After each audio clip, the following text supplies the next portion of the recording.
जानती हो अंजलि, जब तुम मुझे छोड़कर चली गई थी मेरी जेब में 50 पैसे नहीं थे, लेकिन आज मेरे पास 500 करोड़ रुपए है।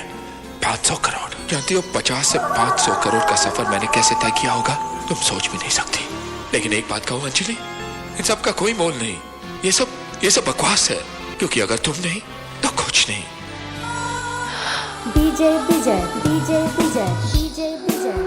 अखिया तोहरे ही रही जाता है, गइलू कैसन रोग धरा है। ही मिलन वाला मन तड़पे छन छन, दिल हमारे लागे कहीं ना। वो साथी रे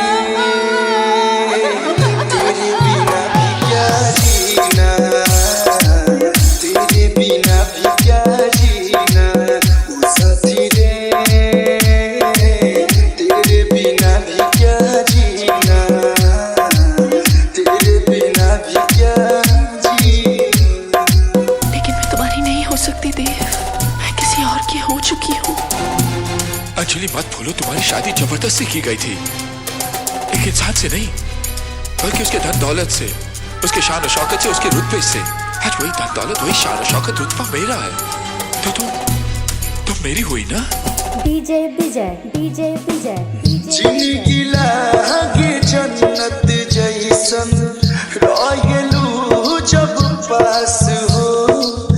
बतिये से जुड़ाला जियरा, भरल बा इतना मिठास हो। डीजे विजय, डीजे विजय, डीजे विजय, डीजे विजय। जिंदगी लागे जन्नत जैसन, रहेलू जब पास हो। पतिये से जुड़ाला जियरा, भरल बा इतना मिठास हो। सपना हमके दिखा के, आशिक अपन बना के, हो गइल का कसूर, काहे इतना गुरूर। बस इतने बता दो हसीना। चले जाओ हमारी दुनिया से, वो साथी चले जाओ। तेरे बिना भी क्या जीना, तेरे बिना भी क्या जीना। वो साथी रे तेरे बिना भी क्या जीना, तेरे बिना भी क्या जीना। देव तुम कहीं नहीं हो, कहीं नहीं। भूल जाओ देव, भूल जाओ मुझे, भूल जाओ सब कुछ, भूल जाओ। अंजलि, मैं तुम्हें भूल जाऊं ये हो नहीं सकता। ख्याल में डूबल तोहरे बीते हमरो दिन रात हो।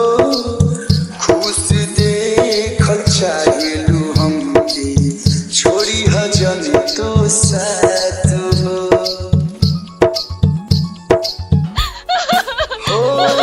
ख्याल में डूबल तोहरे बीते हमरो दिन रात हो।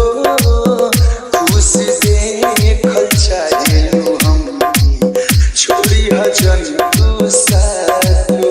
आँख सावन जैसे बरसे, मन मिले खाती तरसे।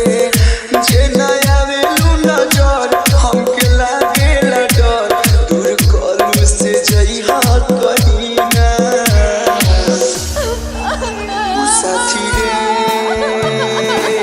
तेरे बिना भी क्या जीना, तेरे बिना भी क्या जीना। वो साथी रे विजय बाबू, तेरे बिना विजय भी बाबू, क्या जीना, तेरे बिना भी। बिहार मस्ती.in